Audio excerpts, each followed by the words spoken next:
사람들은 저마다 말을 담는 그릇을 하나씩 지니고 살아간다. 그런데 그 말그릇의 상태에 따라 말의 수준과 관계의 깊이가 천차만별로 달라진다.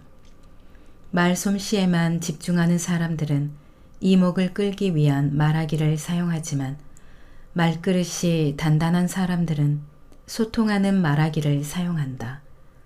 꼭 필요한 때에 단정하게 말하는 것의 힘을 제대로 알고 있다. 당신의 말그릇은 어떤가? 크고 단단해서 그 안에 사람을 담을 수 있는가? 아니면 얕고 작아서 스치는 말 하나에도 불안하게 흔들리는가?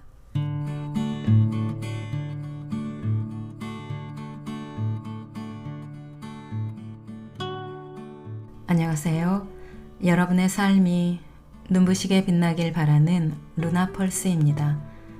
오늘 소개해 드릴 책은 2017년에 출간된 비올수록 사람을 더 채우는 말그릇입니다. 저자는 김윤나, 펴낸 곳은 카시오페아입니다. 저자 김윤나는 코칭 심리 전문가로 코칭, 강연, 저술 활동을 활발하게 하고 있습니다. 특히 나 자신과 타인과의 연결에 관하여 말하고 쓰는 것을 인생의 핵심 프로젝트로 삼고 있다고 합니다. 이 책은 말의 기술이 아닌 말의 그릇을 키워 그 안에 사람을 담는 법을 소개하고 있는 책입니다. 사람들은 저마다 말을 담는 그릇을 하나씩 지니고 살아갑니다. 그런데 그 말그릇의 상태에 따라 말의 수준과 관계의 깊이가 천차만별로 달라진다고 하죠. 말을 담아내는 그릇이 넉넉한 사람은 많은 말을 담을 수 있습니다. 그릇이 깊어 담은 말이 쉽게 새어나가지도 않고요. 넓은 그릇에서 필요한 말을 골라낼 수도 있습니다. 반면 그릇이 좁고 얕은 사람은 말이 쉽게 흘러넘치고 불필요한 말을 많이 합니다. 이것은 단순한 말 기술의 차이가 아니라 살면서 만들어진 말 그릇의 차이 때문이라고 하는데요. 사람마다 가지고 있는 자신의 말 그릇의 의미에 대해 생각해보고 어떻게 하면 나의 말 그릇을 보다 단단하고 깊이 있게 만들 수 있는지 알려주고 있는 책입니다. 이 책은 우리의 말 그릇을 크고 단단하게 만들기 위해 5개의 파트로 구성이 되어 있습니다. 1부에서는 말그릇의 의미에 대해 알아보고 2부에서는 말그릇을 키우기 위해 살펴봐야 할 개인의 감정과 공식, 습관을 알아봅니다.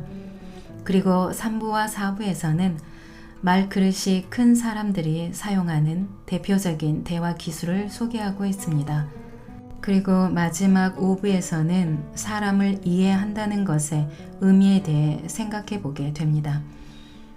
이 중에서 제가 몇 편을 골라 읽어 드리겠습니다. 여러분의 말그릇은 어떤지 잠시 생각해 보시면서 들어보시면 좋겠네요. 오늘도 책과 함께 편안하고 따스한 시간 되시기 바랍니다. 당신의 말은 당신을 닮았다.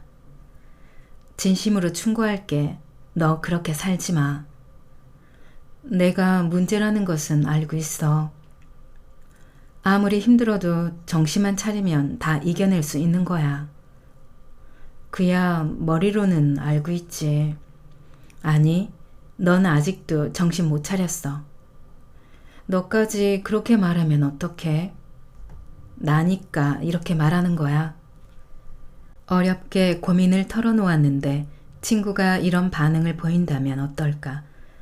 가만히 따져보면 다 맞는 말이다. 하지만 이상하게 들으면 들을수록 기분이 상한다. 괜히 말을 꺼냈다는 생각만 든다. 저런 식의 대화 패턴이 몇 번 더 반복되면 아마 저 친구에게는 2번 다시 고민을 꺼내놓지 않게 될 것이다. 아무리 너를 위한 말이라고 번지르르하게 포장해도 알갱이는 네가 문제다. 네가 나약하다는 뜻을 담고 있기 때문이다. 게다가 내 고민을 듣고 싶은 마음보다 이 기회를 통해 가르치고 충고하고 싶은 마음이 더 강하게 느껴진다. 직장에서도 마찬가지다. 평소 강압적이고 비난하는 식의 말을 즐겨 사용하는 상사라면 종종 다음과 같은 대화를 이어나갈 것이다. 일을 이렇게밖에 못하나? 몇 번을 말해야 알아듣겠어? 죄송합니다. 하지만 제 생각에는 됐고, 자네가 해봤어? 다 이유가 있어서 그러는 거 아니야. 그렇지만 앞으로는 그냥 시키는 일만 잘해. 이런 말하기를 즐겨하는 사람들은 지위가 높아질수록 고집스러워진다. 일방통행하는 말 습관 때문에 사람들이 피하는 것을 본인만 모르고 점점 고립된다. 이런 식의 나는 옳고 너는 틀렸다는 비난하기는 가까운 사람들과의 관계에서 더욱 드러난다. 특히 부부 관계에서 자주 찾아볼 수 있다. 당신과 결혼한 내가 미쳤지. 무슨 말을 그렇게 해? 당신이 가족을 위해 하는 게 뭐 있어? 기껏 직장 다니는 거? 내가 놀아? 처자식 먹여 살린다고 애쓰는 거 안 보여? 그 노력은 당신만 해? 누구나 당연히 하는 거지. 됐어. 그만하자. 그만해. 갈등에 처했을 때 상대방의 결점과 한계를 찾아내고 당장 자신의 감정을 해소하는데 집중하는 사람들은 대화를 하면 할수록 상대방의 취약점과 죄책감을 귀신같이 건드리기 때문에 말이 길어질수록 상황은 더욱더 나빠진다. 그리고 이런 식의 말 습관은 아이와의 관계에서도 고스란히 재현된다. 공부를 열심히 했어 봐라. 도대체 누굴 닮아 그러니? 공부 얘기 좀 그만해. 나 위해서 그러니? 다 너 잘 되라고 그러는 거지. 엄마는 공부 잘하는 것만 중요해? 난 아무것도 아니냐고. 네가 아직 어려서 그래. 나중에 크면. 아, 몰라 됐어. 엄마랑은 대화가 안 돼. 편하고 가까운 관계일수록 말의 경계는 무너지기 쉽다. 감정과 말을 다듬어야 할 필요성을 별로 못 느끼기 때문에 여과 없이 말을 던지게 된다. 하지만 안타깝게도 이러한 관계 속에서 생긴 말의 상처야말로 가장 깊은 상처를 남긴다. 정작 그 말을 내뱉었던 사람은 금세 잊어버리고 돌아서지만 그 말을 들었던 사람은 시간이 흘러서도 잊지 못한다. 그 한마디가 그의 인생에 깊이 뿌리를 내리고 오래도록 흔적을 남긴다. 그래서 어릴 때 부모님의 날카롭고 무심한 말에 아파했던 사람일수록 오히려 자신의 아이에게 그 패턴을 반복할 확률이 높다. 혹시 이 글을 읽으면서 불현듯 떠오르는 한 사람이 있는가? 아니면 혹시 지금 이 글을 읽고 있는 당신이 이런 사람들 중 한 명인가? 말 때문에 관계가 어그러지고 자존감에 상처를 입으면서도 어디서부터 바꿔 나가야 할지 몰랐다면 일단 당신이 평소 쓰고 있는 말을 찬찬히 들여다보는 것부터 시작해야 한다. 말 그릇이 큰 사람. 15살짜리 소녀가 지금 당장 결혼하고 싶어 한다면 당신은 그녀에게 어떤 말을 해주고 싶은가? 위의 문장을 읽고 잠시 생각해보자. 당신이라면 소녀에게 어떤 말을 해주고 싶은가? 그녀가 당신의 아이거나 제자라면 어떤 말을 해줄 것인가? 이 질문은 1980년대 초반 베를린 지혜 프로젝트라는 흥미로운 실험에 처음 등장했다. 연구원들은 지혜로운 사람에게는 어떤 특징이 있을까를 알아보기 위해 실험에 참가한 사람들에게 이와 똑같은 질문을 던졌고 곧이어 대답이 크게 둘로 나뉜다는 것을 발견했다. 안 돼. 15살에 결혼이라니 미친 짓이지. 쉬운 질문처럼 보이지만 사실 쉽지 않아. 15살에 결혼하는 건 누구나 반대할 거야. 하지만 특수한 경우라는 게 있으니까 예를 들어 그녀에게 살 날이 얼마 남지 않았다면 아니면 부모 친척 없이 이 세상에 홀로 남겨졌다면? 혹은 일찍 결혼하는 문화권에 사는 소녀일 수도 있지. 무엇보다 우리는 충고하기 전에 먼저 그녀와 대화를 나눠봐야 해. 그래서 그녀의 상황과 감정과 마음에 대해 알아봐야 해. 이 연구는 무엇이 그들을 지혜롭게 했을까라는 책에 수록되어 있다. 도저히 이해할 수 없는 상황이나 상식적으로 받아들일 수 없는 사건 앞에서도 감정을 다스릴 줄 아는 것, 고정된 관점을 고집하는 대신 상황의 맥락을 이해하고 유연한 태도를 보일 줄 아는 것 등이 바로 현명한 사람의 특징이라고 이 책은 설명한다. 그리고 나는 이런 사람들, 다양성을 고려하며 유연하게 반응하는 사람들을 일컬어 말그릇이 큰 사람이라고 부른다.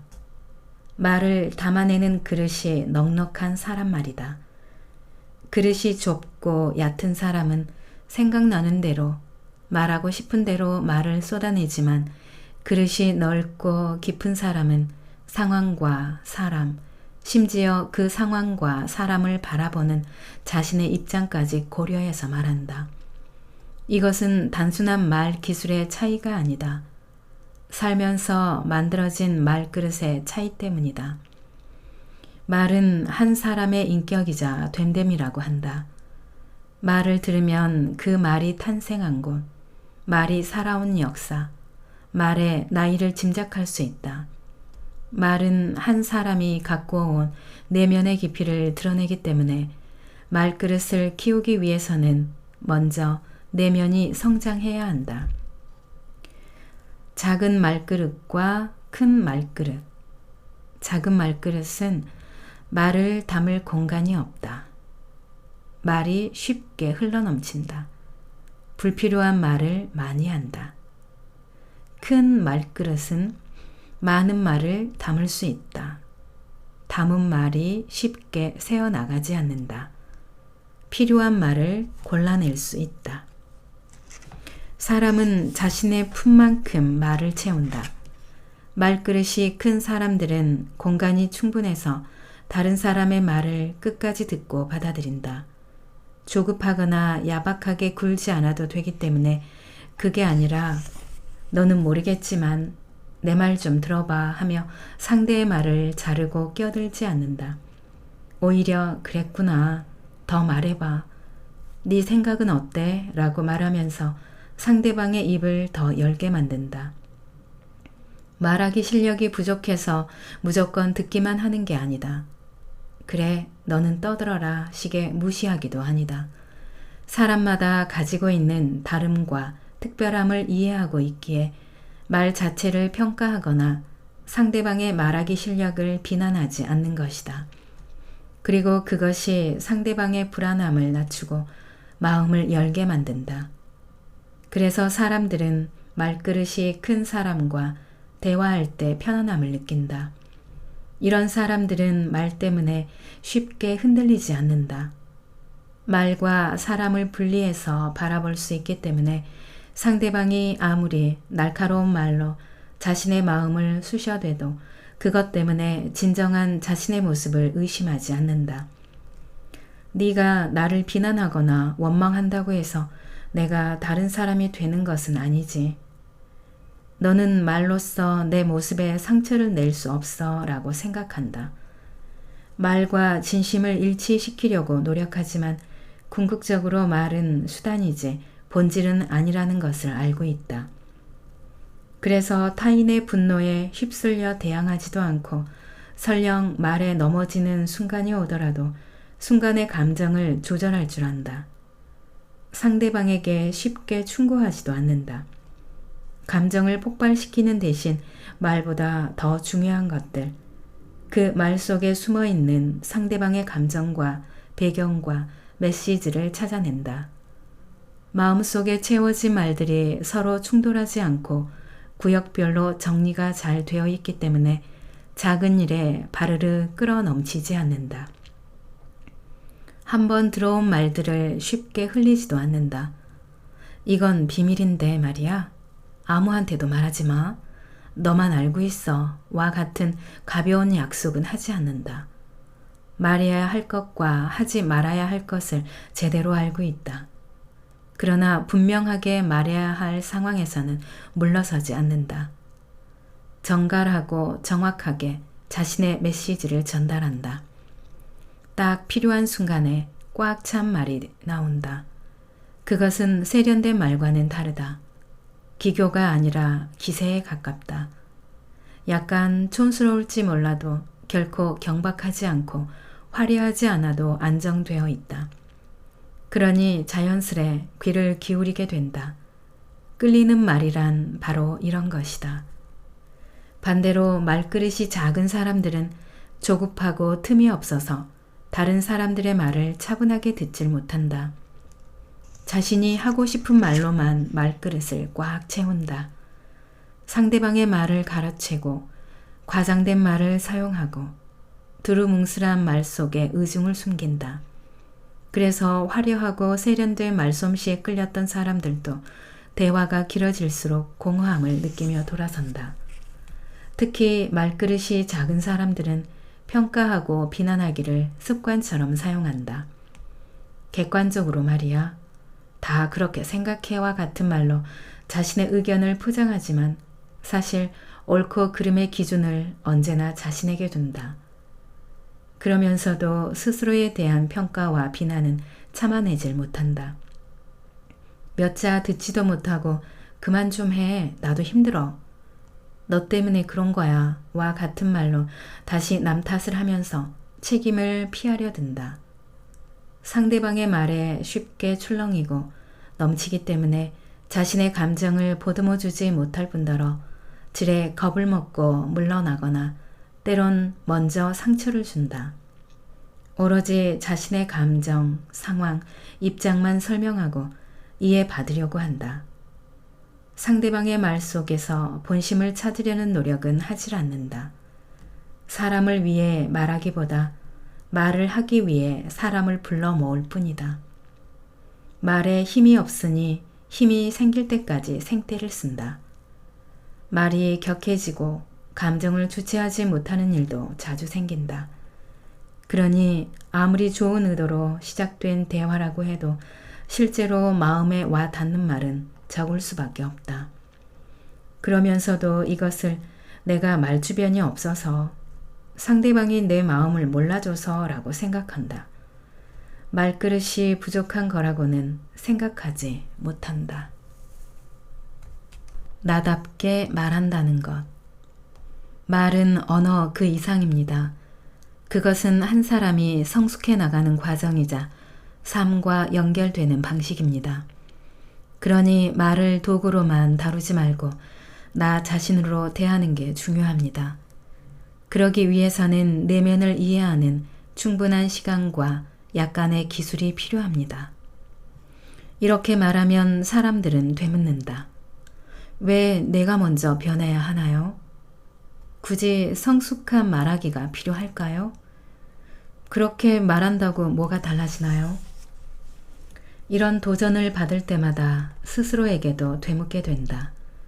말을 건강하게 변화시켜야 하는 이유가 무엇일까? 내달려도 부족한 시간에 멈추어 스스로를 탐색하고 말그릇을 다듬어야 하는 이유는 무엇일까? 얼마 전 어떻게 죽을 것인가 라는 책을 다시 꺼내 읽었다. 저자는 철학자 조시아 오리스의 말을 빌려 이런 말을 남겼다. 그는 왜 우리가 단순히 존재하기만 하는 것, 안전한 환경에서 단순히 의식주만 제공받는 것은 공허하고 의미가 없다고 느끼는지 알고 싶었다. 그는 우리가 스스로를 넘어서는 대의를 추구하기 때문이라고 믿었다. 그것을 인간 본연의 욕구로 보았다. 그 대의는 큰 것일 수도 있고 작은 것일 수도 있다.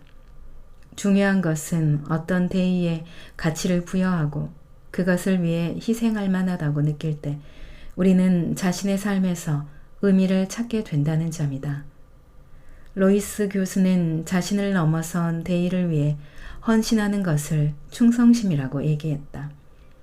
이 충성심은 우리처럼 평범한 존재가 겪는 역설적인 상황을 설명해 준다. 이 문장에서 나는 우리가 말그릇을 다듬어야 하는 궁극적인 이유를 발견했다. 우리에게는 분명히 더 크고 깊은 것에 대한 충성심이 있다. 배부르고 등 따뜻하면 족하다는 개인주의의 다른 쪽에는 언제라도 가치 있는 삶을 위해 수고할 준비가 되어 있는 또 다른 내가 있다. 가치의 기준은 사람마다 다르겠지만 분명 그것은 자신을 넘어서는 행동이다. 사람들을 성장시키고 그들에게 필요한 존재가 되고 싶다. 사람과 세상에 이로움을 남기는 존재가 되고 싶다. 그것을 통해 내 한계에 도전하고 싶고 위로받고 싶고 나의 의미를 확인하고 싶다. 누구에게나 이러한 소망이 있는 것이다. 그렇기 때문에 우리는 누가 뭐라고 하지 않아도 어느 순간 스스로를 돌아보고 더 나은 방향으로 나아가고 싶어 한다. 에릭 에릭슨도 이와 비슷한 말을 했다. 인간은 태어나서 죽을 때까지 계단을 오르듯이 일련의 단계를 거치는데 각 단계에는 해결해야 하는 중요한 과제들이 있고 이를 뛰어넘을 때마다 삶에 필요한 능력을 하나씩 획득하게 된다고 말이다. 그런데 성인 중기부터 60세에 이르는 기간, 즉 각각의 성장 단계 중 가장 긴 시간 동안 가장 중요하게 대두되는 개념이 하나 있는데 바로 생산성이다. 여기서 말하는 생산성이란 나 아닌 다른 사람, 다른 세대를 위해 가치 있는 역할을 하는 것을 뜻한다. 자녀를 양육하거나 후배들을 육성하는 일, 누군가에게 도움이 되는 물건이나 서비스를 만드는 일, 뜻과 이상을 세우고 다음 세대에게 긍정적인 영향을 미칠 수 있는 일을 하는 것 등등. 이 모든 활동들을 통해 사람은 생산성을 경험하게 된다. 그리고 이것을 경험한 사람은 배려와 자기 유능감을 획득하게 된다. 이 시기에 생산성을 경험하면서 다른 사람들과 잘 지냈던 이들은 인생에 비교적 후회를 덜 남긴다. 잘못된 선택들도 있었지만 난 최선을 다했어 라고 스스로를 격려할 줄 알게 된다. 그러니 우리가 좋은 사람으로 성장하기를 바라는 것, 그 과정에서 깊고 넉넉한 말그릇을 갖기 위해 고군분투하는 것은 지극히 자연스러운 행동일지 모른다. 되는 대로 살자며 모른 척 하기에는 영 불편한 마음, 그것이 사실 인간의 본능 같은 것인지도 모른다. 말은 살아있다. 누군가의 마음 속에 씨를 뿌려 열매를 맺기도 하고 마음을 더 소란스럽게 만들기도 한다. 외롭게 만들기도 하고 마음의 빗장을 열어 젖히기도 한다. 말은 당신과 함께 자라고 당신의 아이들에게로 이어진다. 말은 내가 가진 그 어떤 것보다 내가 어떤 사람인지를 더 정확히 보여준다. 그래서 단단한 말그릇을 만들기 위해 우리는 노력할 수밖에 없는 것이다. 예전에는 말할 때 늘 주저하곤 했어요. 누군가에게 상처를 줄까봐 자신이 없었거든요. 그런데 이제는 제법 편안하게 말할 수 있게 됐어요. 무엇보다도 제가 사용하는 말이 저와 잘 어울리는 것 같아서 기뻐요. 말이 나다워지는 것을 느껴요. 말그릇을 다듬은 사람은 관계의 깊이가 달라진다. 사람들과의 만남이 이전보다 편안해지고 이야기를 들어주고 위로하고 공감하는 역할도 기꺼이 해내게 된다. 무엇보다 스스로를 꽤 괜찮은 사람으로 여기게 된다. 말그릇을 향한 노력을 멈추지 않는다면 그것은 어느 순간 단단한 자존감이 되어 자신에게 선물처럼 되돌아올 것이다. 말 비워내기. 몇 주 전 지인의 상가집에서 교수님 두 분을 배웠다. 한 분은 삶에 대한 좋은 말씀을 해주셨고 또 다른 분은 우리의 일상과 근황을 물으셨다. 좋은 말씀 앞에서 제자들은 두 손을 모은 채 고개를 끄덕거렸고 친숙한 질문 앞에서는 자연스럽게 자신의 이야기를 쏟아냈다. 나는 두 분을 바라보면서 문득 말을 비워내는 것에 대해 생각해 보았다. 침묵의 기술이라는 책에 이런 문장이 있다. 나이 든 사람들은 무엇보다도 너무 많은 말을 해서 듣는 이를 피곤하게 하는 것부터 피해야 한다. 늙어가면서 자기도 모르게 저지르는 잘못 중에는 말하기를 지나치게 밝히는 것도 포함된다. 젊은 사람들 앞일수록 조심성을 잃지 말아야 하며 그 조심성은 존중의 수준으로까지 격상될 필요가 있다. 나이 든 사람의 입에서 나온 과격하거나 불경스러운 말 한마디는 반듯한 사고를 갖춘 젊은이의 빈축을 살 뿐이다. 즉, 사람은 나이가 들수록 말을 욕심내게 된다는 뜻이다. 인격이 훌륭한 사람들도 넘치는 말을 조절하지 못해 그 진가가 묻힐 때가 있다. 그 흐름을 바꾸려면 인내와 수양의 시간이 필요하다. 위의 책에서는 침묵보다 나은 말이 있을 때만 입을 열라고 조언하는데 그것은 결국 말에 대한 욕심을 내려놓아야 한다는 뜻이기도 하다. 그리고 사실 그것이야말로 가장 높은 경지의 말하기 기술이다. 적절한 순간에 침묵하고 경청하고 질문하는 것이야말로 가장 세련된 말하기 기술인 셈이다. 말이 업인 사람들은 말을 잘하면 유리하다. 그러나 모든 사람들이 말을 대단히 잘할 필요는 없다. 오히려 내가 쏟아내는 말들이 제대로 숙성되어 있는지 점검해 보는 게 더 중요하다. 가까운 누군가를 지켜내기에 충분한 말들인지 돌아보아야 한다. 나이 들수록 나의 말그릇이 제대로 깊어지고 있는지 적당히 채워지고 비워지고 있는지 가늠할 수 있어야 한다. 해를 넘길 때마다 나이와 주름살을 확인하듯 자신의 말그릇도 들여다 볼 수 있어야 한다. 낭독은 여기까지입니다. 여러분의 구독과 좋아요, 댓글은 저에게 큰 힘이 되는 거 아시죠? 오늘도 끝까지 들어주셔서 감사합니다.